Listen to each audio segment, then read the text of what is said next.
Assalamualaikum warahmatullahi wabarakatuh. Alhamdulillah, wassalatu wassalamu ala rasulillah wa ba'd. Fadil urusi, ashabul fadilah, para asatizah, guru-guru takmir, terima kasih atas majlis ni. Pihak bahagian takmir jumpa saya minta cakap sikit dalam majlis ni. Saya duk cakap lah benda ni, tapi tak apalah, ambil syarat. Tentang hukum bertabaruk dengan peninggalan Nabi SAW, atau at-tabarruk bi athar Nabi SAW. Tabaruk dengan peninggalan Nabi ni kita di negeri Perlis, kita sudah ada fatwa negeri. Bukan baru-baru ni sejak mereka jual capal sepina apa ni. Kita fatwa pada tahun 2016 pada bulan Oktober, bersamaan dengan bulan Muharram 1438 Hijrah. Jadi saya nak baca fatwa tu. Kerana fatwa tu macam mana selalu saya sebut, di Perlis ni fatwa, wording fatwa tu dibuat bersama, bukan dapat satu keputusan lepas tu mufti balik susun ayat lepas tu pakat setuju. Tak, wording tu disusun bersama, dibentangkan dulu ungkapan fatwa itu, kemudian sehingga semua ahli bersetuju baru kita keluarkan. Jadi yang kita setuju ialah pada umumnya bertabaruk, yakni mengambil berkat dengan peninggalan Nabi SAW, sama ada jasad baginda atau barang peninggalan yang disentuh oleh jasad baginda, adalah dibolehkan dengan syarat meyakini bahawa keberkatan itu semuanya datang dari Allah Subhanahu Wa Taala, bukan daripada barang tersebut. Ini dulu. Pertama, apabila kita nak bahas benda ni, kita kena bahas satu bab, iaitu berkat ni apa dia. Tabarruk itu maksudnya mengambil berkat. Berkat tu apa dia? Berkat ni apa dia? Kita akan kata, oh berkat. Berkat ni adalah perkataan bahasa Arab. Sebab tu kita sebut unta tu bila dia duduk, Arab panggil apa? Barkul ba'ir, kan? Kama yabrukul ba'ir, seperti mana duduknya unta. Telaga Arab panggil apa telaga? Birkah, kan? Berkat asal dalam bahasa bermaksud subut, luzum, yakni benda sabit, istiqrar, itu berkat tetap, itu berkat. Sebab ayam tu duduk situ, unta tu bila dia turun dia sabit. Sebab itu secara umumnya berkat bermaksud subutul khair, tetapnya ataupun lekatnya kebaikan. Dan kita sebut dalam Quran kan banyak, Subhanalladzi asra bi'abdihi lailan minal masjidil harami ilal masjidil aqsa alladzi barakna haulah, kami berkatkan di sekelilingnya. Nabi Isa alaihi salam dalam surah Maryam, Allah kata, dia kata wa ja'alani mubarakan ainama kuntu, dan dia menjadikan aku ini berkat di mana sahaja aku berada. Dan Nabi SAW doa supaya Allah berkat untuk Madinah. Allahumma barik, Nabi doa macam mana? Allahumma barik lana fi samarina, wa barik lana fi madinatina, wa barik lana fi sa'ina, wa barik lana fi muddina. Ya Allah, berkatkanlah buah kami, berkatkanlah Madinah kami, berkatkanlah gantang kami, berkatkanlah cupak kami. Ini perkataan berkat. Bila kita tahu perkataan berkat itu, baru kita tahu bahawasanya berkat-berkat ni bolehkan duk, wih ada berkat ni tang ni. Dia tak boleh macam tu.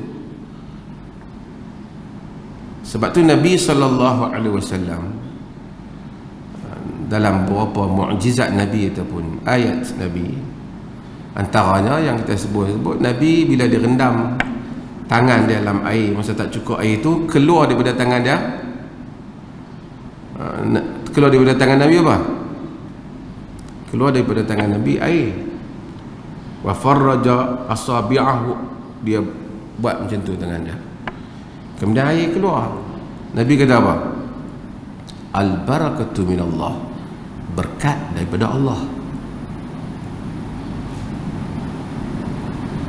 Yang tu juga yang kita nak sebut at-tahiyyatul mubarakatus salawatut tayyibatu lillah, di dalam riwayat Ibn Abbas. Tahiyat ni ada beberapa riwayat, tapi yang kuat sekali adalah riwayat Abdullah bin Mas'ud. Riwayat Ibn Abbas juga kuat, tapi seperti mana kata Imam Nawawi, yang paling kuat ialah riwayat Abdullah bin Mas'ud, iaitu at-tahiyyatu lillah was-salawatu wat-thayyibat. Yang kita baca pun kuat juga. Dan dalam riwayat Ibnu Mas'ud dia kata asyhadu an la ilaha illallah wa asyhadu anna Muhammadan abduhu wa rasuluh. Dari segi sanad dua-duanya sahih, tapi riwayat Ibnu Mas'ud lagi kuat. Cumanya Al-Imam Syafi'i rahimahullah dia pilih riwayat Ibnu Abbas yang selalu kita baca itulah, yang selalu orang Malaysia baca itulah kan. Sebab atas alasan Ibnu Abbas ni dia yang paling, dia kecil, dia duduk bergaul dengan Nabi agak ujung, jadi kemungkinan dia version dia itu mungkin yang lagi kemudian. Itu ijtihad Imam Syafi'i rahimahullah. Versi yang dia bawa tu mungkin lagi kemudian. Tapi tak apalah, dua-dua boleh baca. Dalam risalah yang kita edar tu, kita edar dua-dua. Tapi saya nak sebutnya ialah apa? Saya nak sebutnya berkat ini daripada Allah Subhanahu wa taala. Dia yang menjadikan keberkatan kepada Nabi sallallahu alaihi wasallam. Bila kita tahu asas itu, kita tak berapa lari banyaklah. Kita tak duk tengok kok berkat tu dia muncul sendiri daripada, dia tak boleh muncul sendiri. Kalau Allah kata berkat, berkat. Kalau Allah kata tak berkat, tak berkat lah. Walau anna ahlal qura amanu wattaqau lafatahna alaihim barakatin minas samai wal ardh. Jika ahli negeri beriman dan bertakwa, kami buka untuk mereka keberkatan, berkat. Dan kita kena faham yang tu. Bila kita faham yang tu, kita juga faham Allah Subhanahu wa taala memberkati nabinya Muhammad sallallahu alaihi wasallam.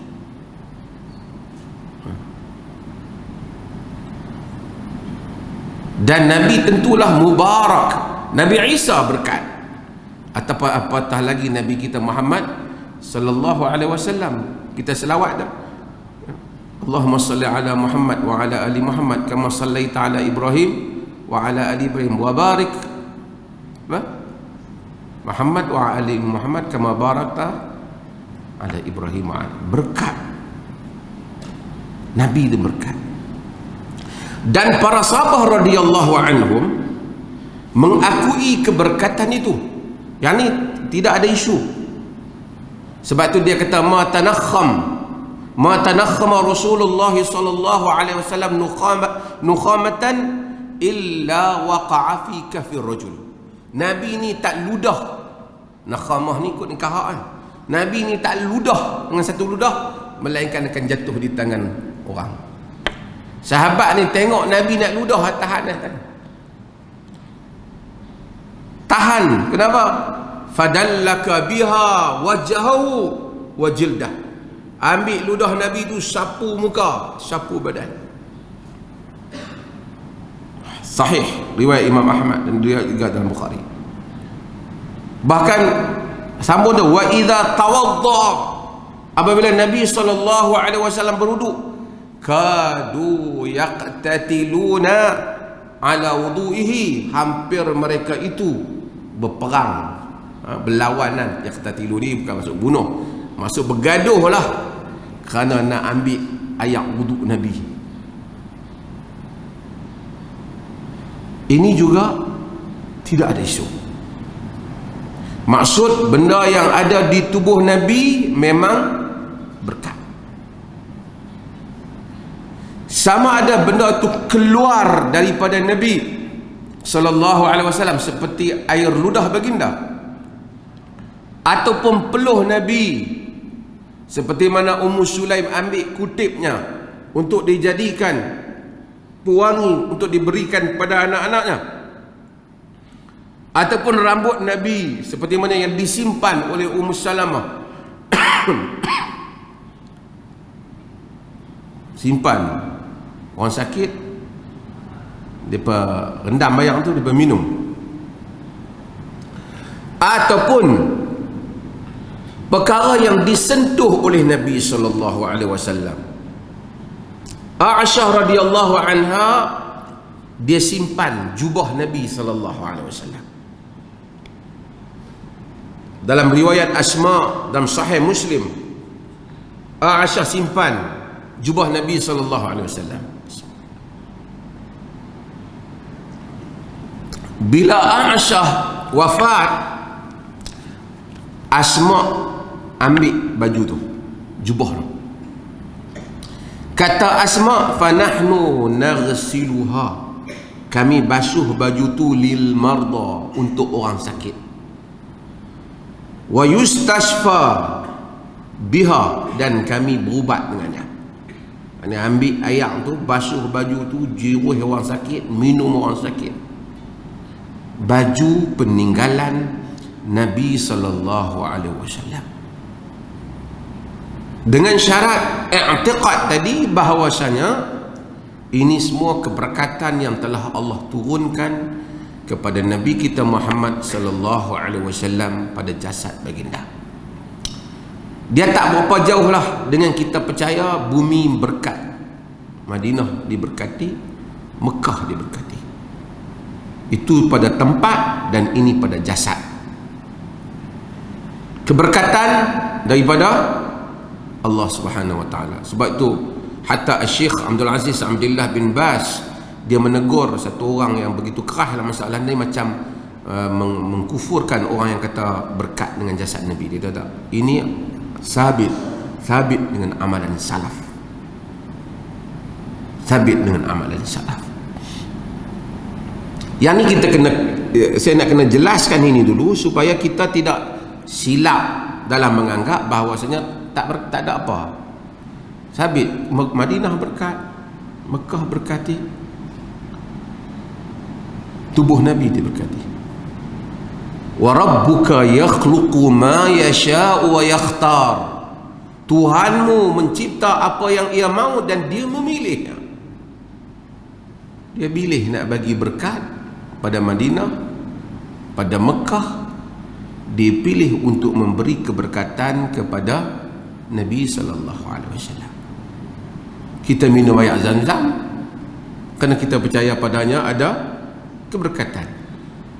Keberkatan daripada Allah, bukan daripada air Zam-Zam. Sebab tu orang sabit, para sahabat dalam fadilat air Zam-Zam, telah minum air Zam-Zam sahabat ramai.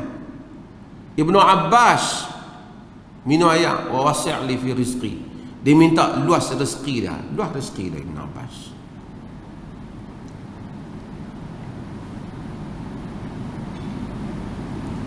Siapa lagi minum? Ramai dalam sejarah ni minum air Zam-Zam. Sahabat di kalangan ulama ramai minum air Zam-Zam. Ibn Hajar Al-Asqalani, Ibn Hajar ni dia kagum kepada Az-Zahabi. Dia minum air Zam-Zam, pertama dia niat supaya ilmu dia seperti Zahabi. Dia minum pula, dia minta ilmu dia supaya lebih daripada Zahabi. Kata As-Sakhawi, maka guru kami itu ilmunya lebih pada Zahabi. Al-Qadi Abu Bakar Ibn Al-Arabi minum air Zam-Zam, tawaduk dia niat supaya banyak ilmu dia. Kata Al-Qadi Abu Bakar Ibn Al-Arabi, terlupa pula aku nak niat supaya banyak amalan aku, maka aku dapati diriku ini banyak ilmu, kurang amalan. Tawaduk Tapi pasal apa mereka minum air Zam-Zam? Semua cerita Al-Imam Al-Jazari di dalam ulum Quran, dalam qiraat, minum air Zam-Zam dah. Pasal apa mereka semua minum air Zam-Zam jadi, kita duk minum tak apa jadi? Sebab kita minum air Zam-Zam minta power air Zam-Zam. Mereka minum air Zam-Zam bergantung kepada punca yang menjadikan air Zam-Zam berkat, iaitu siapa? Allah Subhanahu Wa Taala. Tu siapa yang bawa jemaah pergi umrah tu kena perbetui supaya niat mereka ataupun perbetui fahaman mereka di dalam mencari keberkatan itu. Hal tu juga yang saya selalu sebut, tuan-tuan, macam orang pergi Mekah, ada masalah sikit pergi Mekah, artis pergi Mekah, semua orang pergi Mekah, orang politik pun pergi Mekah, duit hilang melambak pergi Mekah, cari berkat. Dia bukan Mekah tu keberkatan daripada Allah. Mekah tu tempat Allah menurunkan keberkatan. Tapi jika tidak pada puncanya, maka tidak ada maknanya. Macam juga bulan Ramadan yang selalu kita sebut, ramai orang masuk bulan Ramadan tapi tak dapat keberkatan Ramadan kerana tidak pergi pada puncanya. Ini akan jadi masalah. Perkara ni sangat basic tapi akan jadi masalah. Orang awam salah faham, ustaz pun jadi salah faham. Bukan dia tak faham, tapi masa dia amalkan benda tu, dia macam berlaku iltibas, dia keliru dia.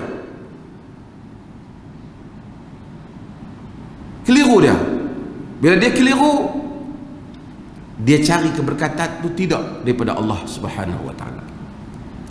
Sebab itu ini dulu. Maka Nabi sendiri, dia bukan tubuh dia berkat, punca dia, tapi keberkatan daripada Allah yang dijadikan pada tubuh Nabi sallallahu alaihi wasallam. Anas bin Malik, Ummu Sulaim bawa pada Nabi, mak dia suruh Nabi doa. Nabi doa kata, Allahumma akthir malahu wa waladahu. Ya Allah, banyakkan hartanya, banyakkan harta dan anak-anak dia. Wa barik lahu fima a'taita, dan berkatlah dia pada apa yang kau berikan padanya. Berkat. Anas anak banyak, 100 anak dia masa tu, harta banyak. Anas kebun pun banyak. Sahabat Nabi antara yang kaya, Anas bin Malik kaya. Abu Hurairah radhiyallahu anhu, dia ada bawa beberapa tamar, dia bagi kepada Nabi sallallahu alaihi wasallam. Dia kata, ya Rasulullah, ud'u fihinna bil barakah. Wa Rasulullah tolong doa berkat kat tamar. Nabi ambil tamar tu, Nabi doa bagi berkat. Nabi kata, ij'alhun fi mazwadik, bubuh dalam bekas poket kau tu, poket dia ada ikat di pinggang dia kan. Bila nak makan, Nabi kata kau adkhal fihi yadak, kau masukkan tangan kau dalam dia, wala tansar, jangan kamu duk buka-buka, duk kucat dia. Kata Abu Hurairah, aku duk bubuh tu, duk makan sejak daripada Nabi tu doa tu, duk ambil itu tak pernah berhenti. Sampai berapa puluh, 25 tahun orang kali dia duk ambil, tak habis tamar tu. Mana-mana pergi dia bawa. Pada zaman Uthman bin Affan habis, tak ada. perkataan tu hilang. Tempat tu kata Abu Hurairah hilang daripada aku. Tak ada. Saya nak cerita itu dulu sebab nak bagi clear masalah berkat. Tuan-tuan Abu Hurairah tapi saja saya sebutnya. Apa lagi hamba tuan ni kata?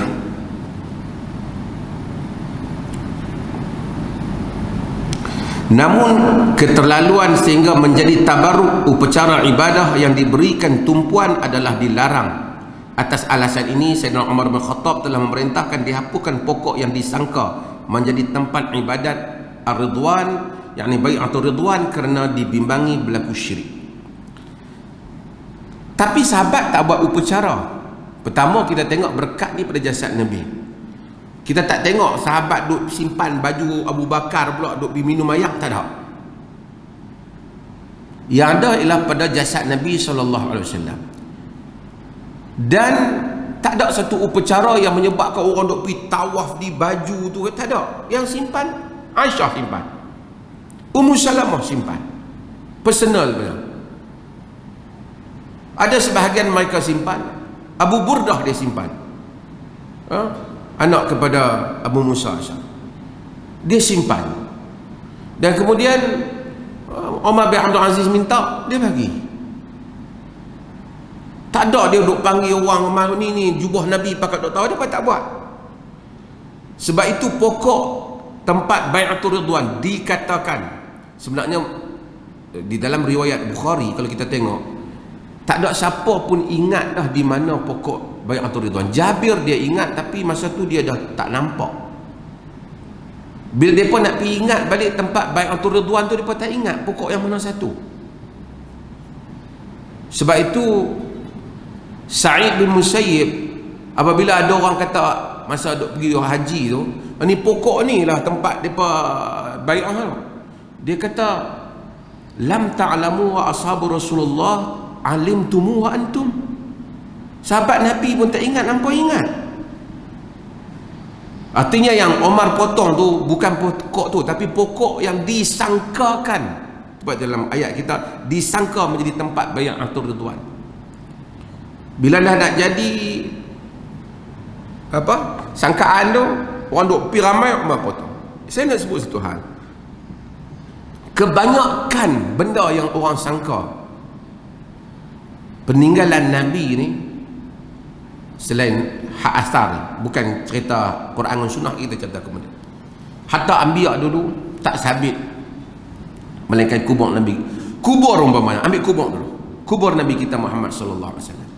Yang lain daripada tu kubur yang mungkin kuat sikit, kubur Nabi Ibrahim alaihissalam, itu pun ada khilaf. Yang lain ini tak sabit.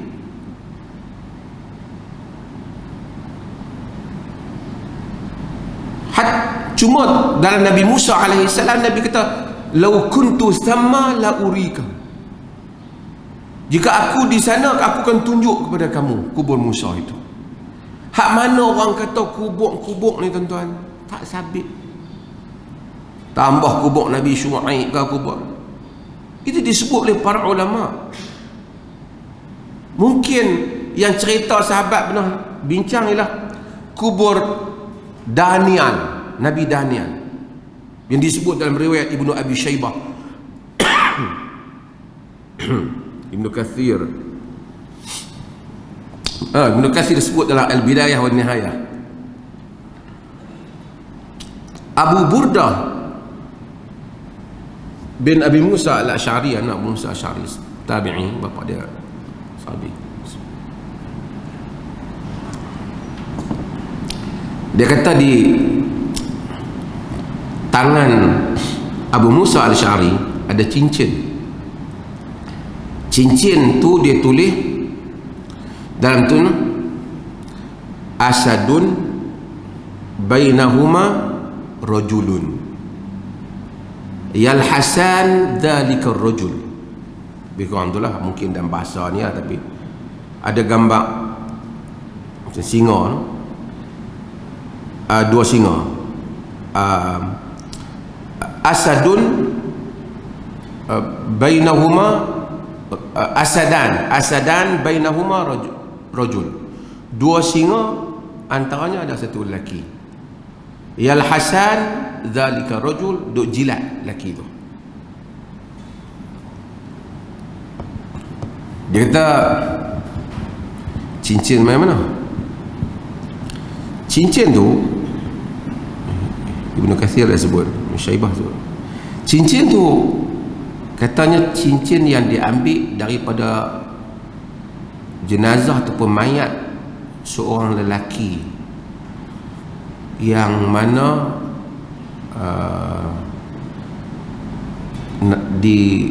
bila sahabat buka di Tustar. Tustar ni di Iran, di Tustar.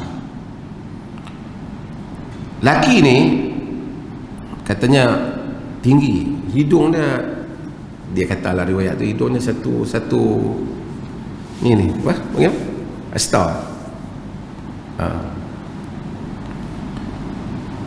Kata mereka ialah mayat Daniel.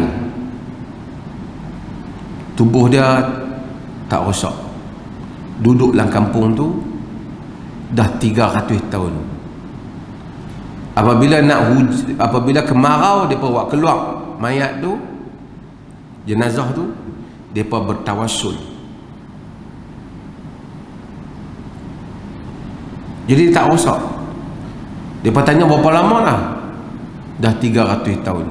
Cuma Ibnu Katsir question, kalau 300 tahun dia bukan rasul lah, dia bukan orang soleh, tapi mungkin sebelum tu lagi.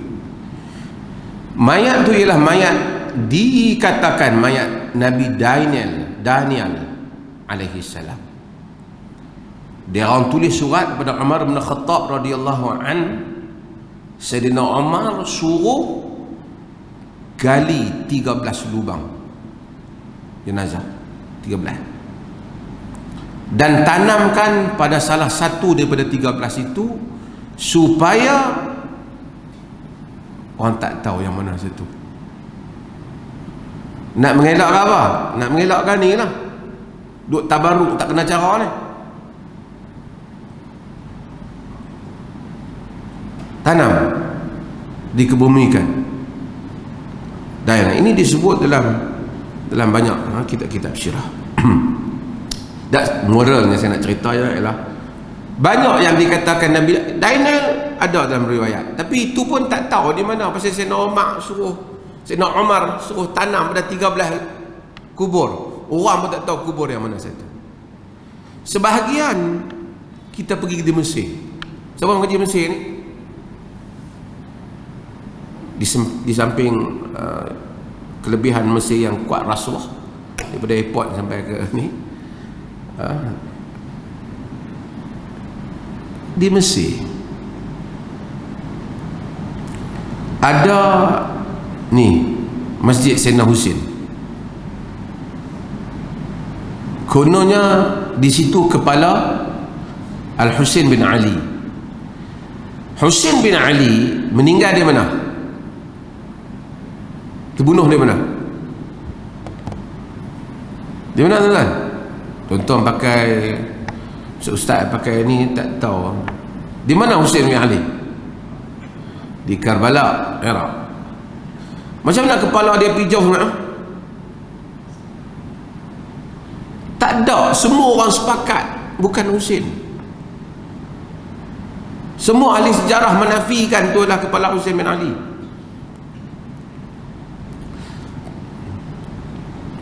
Pertama, tak pernah kepala dia dihantar kepada Yazid seperti yang didakwa oleh Syiah. Tak pernah.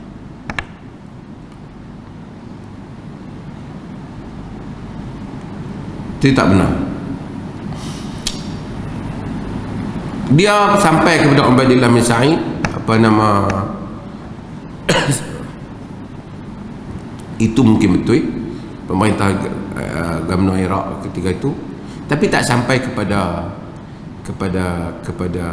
Yazid. Riwayat kononnya sampai kepalanya ke Asqalan, juga tak benar, Mesir. Tapi orang kita pergi punya ramai duk pergi menangis situ, kata kepala Sayyidina Husin. Bukan ada kepala Sayyidina Husin pun. Inilah bahaya cuba mengambil berkat pada benda yang tak tawan punca. Saya pernah dulu-dulu mau cerita kan,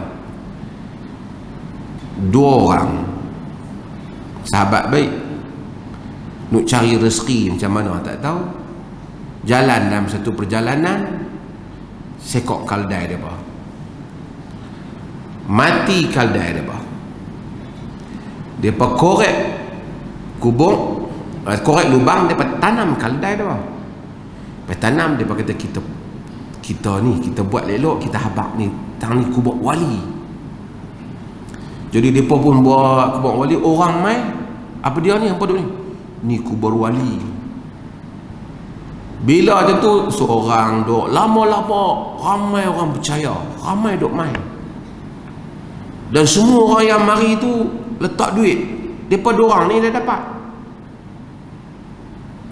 Lama-lama depa 2 ni bergaduh, berebut pasal duit, pembahagian duit. Seorang kata macam ni, seorang nafi, seorang kata dia ni ambil lebih, seorang nafi. Salah seorang dia kata, kalau betul kau tak ambil lebih, mari kita sumpah di kubur wali. Kawan dia kata, hang lupa lah, tu kaldai kita lah. Maksudnya apa? Lama kelamaan kawan yang mereka cerita tu pun dia pun terlupa, apatah lagi orang lain. Sama macam di Iraq, Sirdak, tempat yang kata Imam Mahdi nak keluar tu. Saya pernah cerita tentang Syekh Dr. Walid Ani yang tahqiq kitab Al-Fitan wal Malahim oleh Abi Nu'aim. Dia bagi ceramah kuliah Zahadi. Dia kata dia pergi kat tempat lubang Syiah. Dia tanya kawan yang jaga tu, betul ke Imam Mahdi nak keluar sini? Dia tak keluar lah. Habis tu, kalau Mahdi ni keluar, aku nampak aku ketuk lah, dia kata. Sebab dia kata kalau dia keluar, aku tak boleh bisnes dari sini, orang tak main lah. Maksudnya di sebalik semua benda ni ada bisnes yang lain. Sebab tu Nabi SAW larang ghulu ni. Apa berikut konten fatwa kita? Kita kata, walaupun begitu, sambungannya, para ulama semasa telah membuat kajian dan mentarjihkan bahawa tiada lagi sebarang peninggalan dari jasad atau barangan kegunaan Nabi yang boleh disabitkan kewujudannya dengan bukti yang sahih. Hak mana ada ke pasaran ni, semua ni dakwaan saja, tak ada. Kalau nak tengok hak betul Nabi sentuh, Hajarul Aswad, itu betul Nabi sentuh. Artinya kalau setakat nak pergi sentuh barang sentuhan Nabi, Hajarul Aswad ni Nabi cium Hajarul Aswad. Hak confirm barang peninggalan Nabi apa? Quran dan Sunnah. Padanya ada berkat semua, tapi orang bukan mau. Dia tak tentang Quran dan Sunnah ni, dia nak pergi cari hak lain tu, nak pergi cari. Sampai pergi buat apa? Pameran tipu. Ada orang boleh percaya. Hak Nabi kata, taraktu fikum amrain, yang aku tinggalkan kepada kamu 2 urusan ini, 2 perkara ni, yang ni tak standard. Mari kasut apa pun yang tak pasti, hatta desain yang mereka buat tu bukan ada sabit daripada Nabi, desain itu. Riwayat tu berbagai-bagai. Siapa yang kata desain macam tu? Yang di yang di Kelantan ke mana saya tengok, yang seorang ustaz tu, dia buat gambar kasut tu, di tengah kasut tu tulis Muhammad Rasulullah. Nabi punya nama duduk di kasutnya. Ini satu tak wajar lah, tak wajar. Sebab itu Islam ni dia sebelum tu saya baca orang habis dia punya apa fatwa ni. Sebaliknya, perbuatan mengadakan logo, replika, lambang atau seumpamanya yang dikatakan menyerupai barangan atau kesan peninggalan Nabi lalu mengambil keberkatan daripadanya adalah perkara yang diadakan dalam agama yang dilarang. Jika hal ini dibiarkan, maka berbagai replika, rajah, ilustrasi dan tangkal akan muncul seperti replika Kaabah, capal, unta, tapak kaki dan seumpamanya yang tujuannya mengambil berkat. Ini akan membuka ruang untuk manusia membina berhala atas alasan mengambil keberkatan. Manakala sekadar mengadakan logo yang tidak bercanggah dengan syariat Islam tanpa tujuan tabaruk seperti lambang bulan, bintang, bulan sabit, Kaabah, pokok kurma, pedang dan seumpamanya adalah dibolehkan. Kita very clear dalam sana. Maksudnya, kalau buat logo capal ada berkat, pegang logo tu, oi kacau. Lebih buat nanti orang pakai tu, saya kata baju polo ada gambar kuda, Nabi pernah naik kuda, berkat juga. Naik kereta Ferrari, gambar kuda juga, Nabi naik kuda, berkat juga kereta Ferrari. Apa lagi? Pi Mekah kan ada unta, ya Taibah tu. Pakat belilah berkat pasal unta binatang yang Nabi naik. Inilah benda yang kalau kita benarkan, akhirnya orang akan bina gambar unta, pakat duk pi pegang unta tu, kerana unta ni binatang yang Nabi naik ada berkat. Sedangkan berkat yang kita kata, berkat yang berkaitan pada jasad Nabi dan barang yang benar-benar disentuh oleh Nabi SAW. Sebab tu apabila Ummu Salamah, tuan-tuan semua duk baca dah hadis tu, bila dia pergi ke mana? Ke Habasyah, kan? Bila dia cerita pada Nabi SAW tentang Kanisah. Nama apa Kanisah tu? Maryah, kan? Maryah ni apa? Kan? Kanisah nama Maryah yang Ummu Salamah tengok banyak lukisan-lukisan dan patung-patung di situ. Dan dia cerita pada Nabi SAW. Apa Nabi kata? Ulaika qaum idza mata fihim ar-rajulu salih atau al-abdu salih, dalam riwayat, banaw ala qabrihi masjidahu wa sawwaru fihi tilka suwar.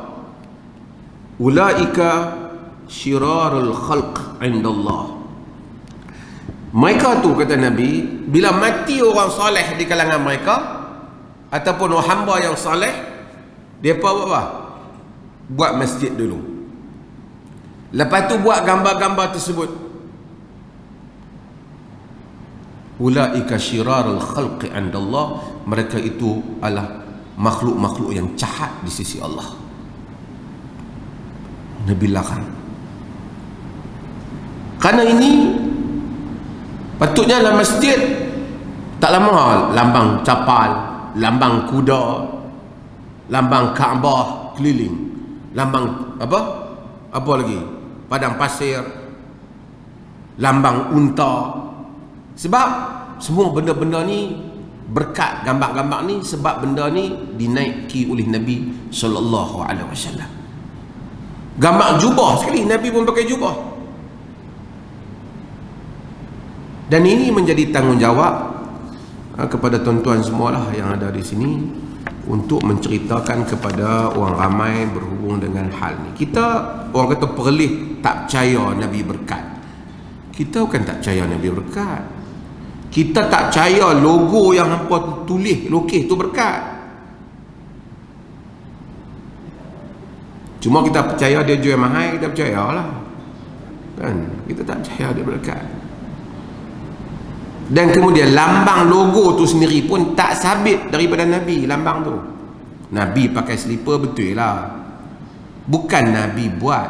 Ini tuan-tuan, besok kita kena buat satu seminar lain untuk ustaz-ustaz ni, duk sebut sunnah-sunnah. Sunnah ni ada bahagian sunnah yang selalu saya sebut jibiliyah.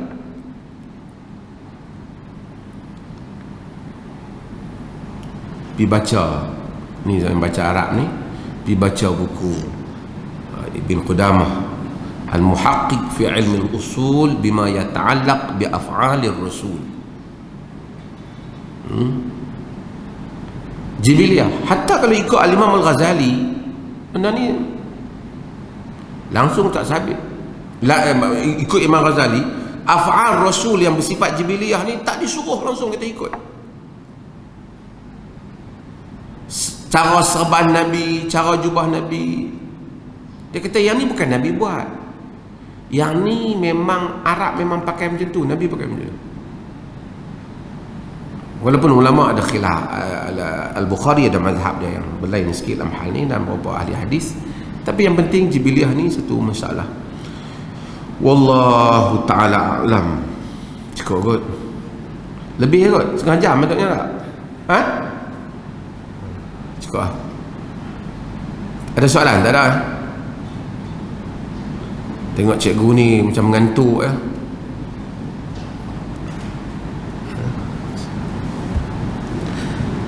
Ha? Ada soalan? Kalau tak ada soalan, ada siapa nak tanya?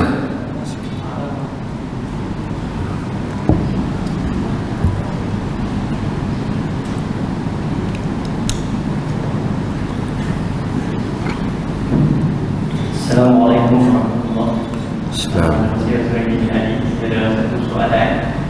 Menanyakan Datuk yang Datuk Mufti menjelaskan pada hari ini berkenaan tentang tabaruk. Jadi soalan saya ialah, apakah hukum orang yang kita kata membuat, kita kata buku ataupun kita kata yang dengan tujuan tadi lah, untuk kita kata menariskan ekonomi ya, pendapatan dan sebagainya.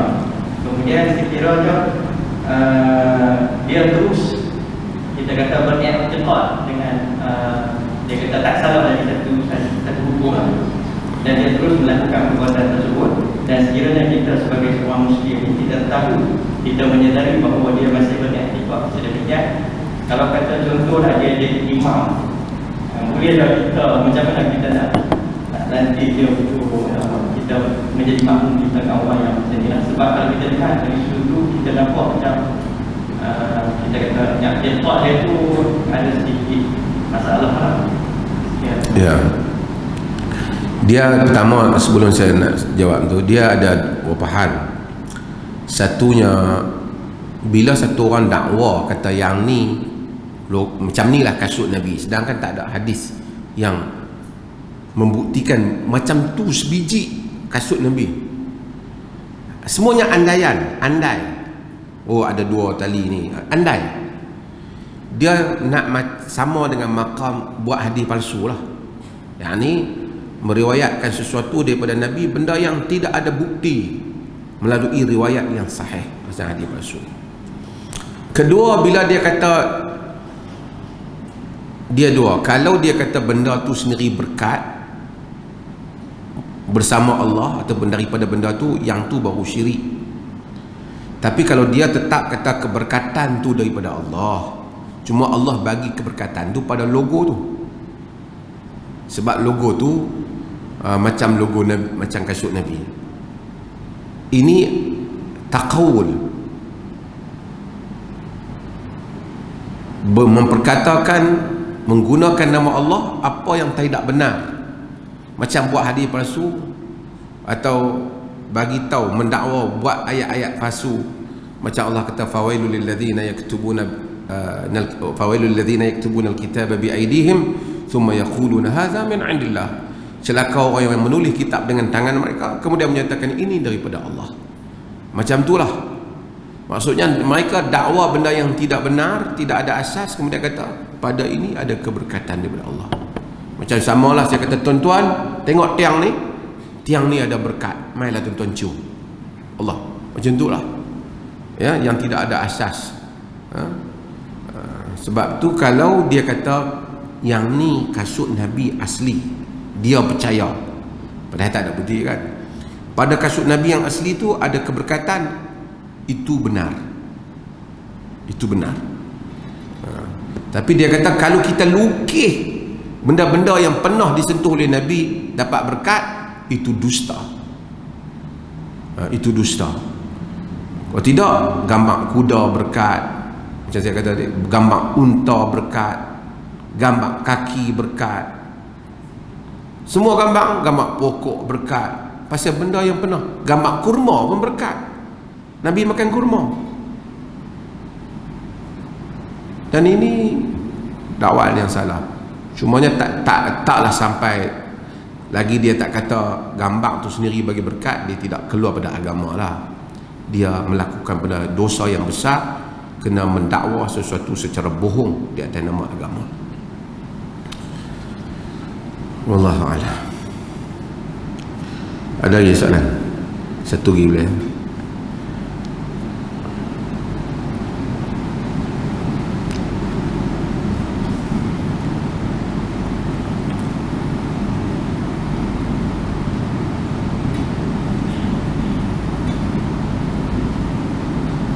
Assalamualaikum warahmatullahi wabarakatuh.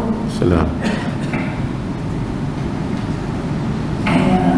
Ustaz Abdullah berkenaan dengan tawarruk ni, Ustaz mengambil berkat daripada guru satu. Saya nak tanya, macam mana macam satu macam rajah dan asimat daripada guru tu kita ambil berkat, kita asingkan, apakah hukumnya? Okey. Yang pertama, ambil berkat dengan guru. Berkat ni kita katakan, macam saya kata, berkat daripada Allah Ta'ala. Tapi kita tidak menafikan orang-orang yang saleh, kalau sabit dia saleh, ada keberkatan dia di sisi Allah, terutama orang saleh. Kita suka duduk dengan mereka kerana mereka itu, majlis mereka diberkati, doa mereka mustajab. Kalau zahir padanya saleh, tapi hakikat satu orang tu saleh tak saleh, kita tak tahulah. Mungkin nampak macam mufti, macam baik, mungkin tak baik. Itu zahir saja. Sebab itu yang confirm yang berkat Nabi. Sebab tu Nabi tu tak apa buat macam mana pun. Kalau benda tu benar daripada Nabi, orang saleh kita tahafuz dalam masalah ni. Kita kata mudah-mudahan diberkati.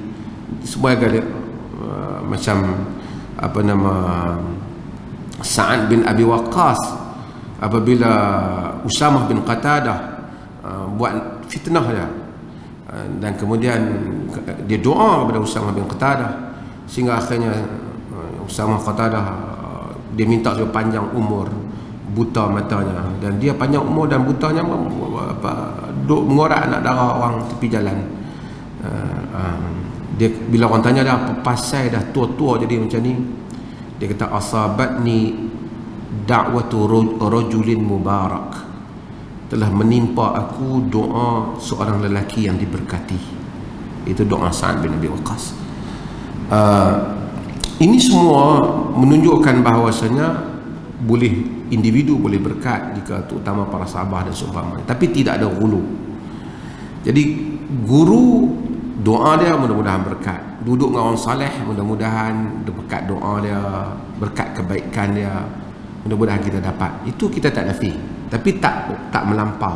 Seperti mana para sahabat tidak melampau.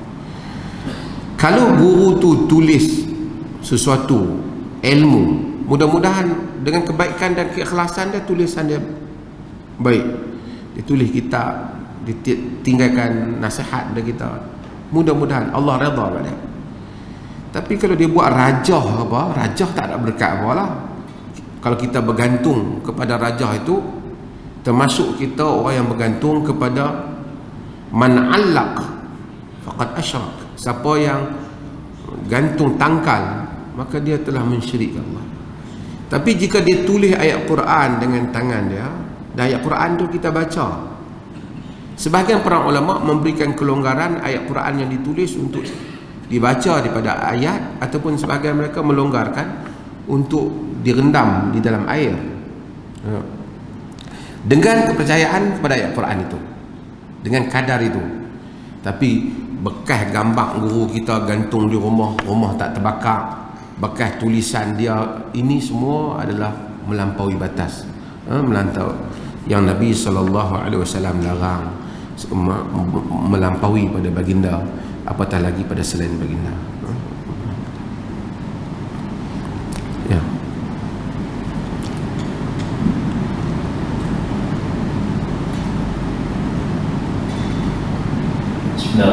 Assalamualaikum warahmatullahi wabarakatuh. Datuk dan hadirin sekalian, jika kita tengok unsur-unsur mengambil berkat ni dah menjadi darah daging kepada orang Melayu sebenarnya. apa-apa cara keagamaan, mereka akan tolak orang agama dulu. Okay, kalau ada mati Ustaz selesaikanlah daripada dia sampai tu. Ni berkat Ustaz. Ada apa ni? Di luar di sana, di luar daripada negeri Perlis ada baca Quran 40 lah, apalah. Panggil pelajar-pelajar tahfiz, mungkin ada berkat kat sana mereka baca kan. Jadi apa pandangan Datuk dan juga nasihat yang boleh diberikan kepada kami semua dalam nak berinteraksi dengan apa yang dah jadi darah daging kepada umat kita sekarang ni lah kan. Tambah pula benda ni dipromosikan oleh ahli-ahli agama, lagilah mereka merasakan satu benda yang orang kata ada nilai tambah lah dalam hidup. Okey, terima kasih. Ada beberapa hal yang kita kena faham dalam hal ni. Pertama, tadi macam saya sebut, berkat Nabi itu confirm. Berkat orang selain pada Nabi juga kita tak nafikan, kerana orang-orang yang saleh mubarak, diberkati. Jika orang tu saleh, benar-benar saleh, kita pun mau doa dia. Kita juga mau dia salat di rumah kita, kerana kita juga mau doanya, yakni dia doa pada kita. Maka kita, sehingga para ulama, Imam An-Nawawi rahimahullah, walaupun ada perbezaan tapi menyebut disunatkan untuk kita bawa anak-anak kita kepada orang saleh supaya mereka doa anak kita. Sebab itu kita nak tahnik, kita cari orang yang saleh. Sebab itu saya selalu pesan untuk seorang budak kat saya, pergi pada orang saleh kan. Tapi kalau kita pergi kat orang tu, orang soleh tu kata nak tahnik anak kita, dia tertunggu saya beli habis batang rokok ni tu, saya tahnik, tak payah kan. Orang soleh, mudah-mudahan yang tu kita tak nafi. Para penuntut ilmu, zahir mereka orang yang soleh. Nabi SAW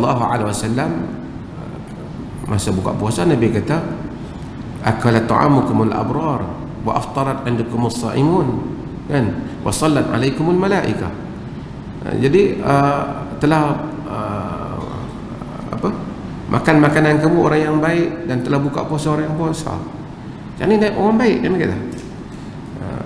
Jadi orang baik, berkawan dengan orang baik, mujalasatus salihin, ini semua ada bab dalam agama. Menziarahi orang saleh. Sahabat ziarah Ummul Aiman, ziarah para sahabat, berjumpa dengan orang saleh, nak mencari sanad yang lebih tinggi, sanad a'la, semua sabit dalam amalan tradisi agama. Tak ada masalah. Panggilan orang yang mengaji Quran, orang-orang saleh mai rumah kita, makan dengan kita, la ya'kulu ta'amuka illa taqi, jangan makan makanan kamu melainkan orang yang bertakwa. Semuanya saleh, tak ada masalah. Kita tak ada masalah yang tu. Diperlih pun boleh buat, tak apa. Panggil ustaz mai rumah, kalau jika padanya zahir saleh, ataupun kita percaya dia saleh. Dan bukanlah mesti ustaz, kawan kita. Saya selalu sebut orang saleh ni bukan mesti ustaz. Ramai ustaz, mufti tapi tak saleh. Nampak macam saya mufti, belum tentu saleh, belum tentu saleh. Orang saleh kan. Kita tengok orang saleh takut pada Allah, tak makan yang haram, jaga diri dia, saleh orang ni. Kita suruh dia doa, kita jemput dia mari rumah. Semua itu tidak mengapa dalam amalan. Bahkan ada petunjuk Nabi SAW dan hal yang seperti itu. Tak ada isu. Yang ada isunya apabila orang tu dia telah jadikan diri dia berkat. Hampa kena ambil hak aku punya, aku ni berkat. Yang tu yang dia mula buat kelak produk dah tu. Pasal dia mula jual berkat dah. Jika dia saleh, dia tak jual berkat dia tu. Kerana zaman orang berniaga. Dan orang yang nak berniaga pun pergi cari ustaz yang boleh berniaga berkat. Kita dah bagi tahu berkat ni, kita kena calculation hak tadi. Berkat ni pada Allah. Allah menurunkan berkatan pada Rasulnya. Dia menurunkan pada orang saleh. Bukan dia menurunkan berkat pada mufti, bukan dia menurunkan berkat pada ustaz, pada orang saleh. Kalau orang itu tidak saleh, walaupun kita kata berkat, Allah tak turun berkat pada dia. Sebab itu kita harap dia saleh. Sebab tu para ulama hadis bila nak komentar, wa kana rajulan salihan, dia adalah satu orang yang saleh, pada zahirnya saleh. Dia satu orang yang saleh tapi lemah ingatannya. Saleh. Dia kata, rawi hadis adil, saleh. Pada zahirnya kehidupannya saleh, tidak makan yang saleh. Kita kata saleh. Orang seperti Abu Qilabah, saleh, ajib kesalehannya, saleh. Orang tak menafikan Abdul Qadir Al-Jilani saleh, tapi orang timbulkan kawan nak duduk kait dengan Abdul Qadir Jilani punya cerita tu. Jadi kita lah, masyarakat kita pun macam tu. Kalau orang kata kan panggil lah ustaz sikit, bukan ustaz lah, panggil lah orang tak hafal Quran main rumah, tak apa. Jika ada majlis di rumah tadarus Al-Quran di kalangan hafaz Quran, juga sesuatu yang baik, kerana mereka orang saleh. Yang kita tentang ialah ghulu. Dan kemudian benda ni, ibadah ni, solat ada pattern dia lah, tawaf Kaabah ada pattern dia. Lain pada tu tak boleh buat yang baru. Pitak apa bekas orang soleh kemudian duduk tawaf, ni mula ibadat baru. Sebab itu katanya disebut di dalam Al-Imam Al-Zahabi rahimahullah menyebut dalam Syiar A'lamun Nubala, dia kata Al-Imam Syafi'i rahimahullah, sebab dia adalah murid kepada Al-Imam Malik, bila dia pergi ke Mesir, di Mesir begitu kuat mazhab Malik ketika itu. Jadi orang pada awalnya menyambut Al-Imam Syafi'i sebagai anak murid Malik. Lama kelamaan dah nampak perbezaan antara qaul Syafi'i dengan pandangan Imam Malik. Dah mula bergeser antara Imam Syafi'i dan pengikut Malik. Tapi Imam Syafi'i katanya masih sabar sehingga dia menulis buku ruwat Imam Malik. Pendapat Malik, bukan guru dia sayang pada Imam Malik. Malik muallimi wa anhu akhudul ilm. Malik adalah guruku, daripadanya aku ambil ilmu. Tetapi dia kata apabila mereka mula istisqa dengan meletak kopiah Imam Malik di hadapan,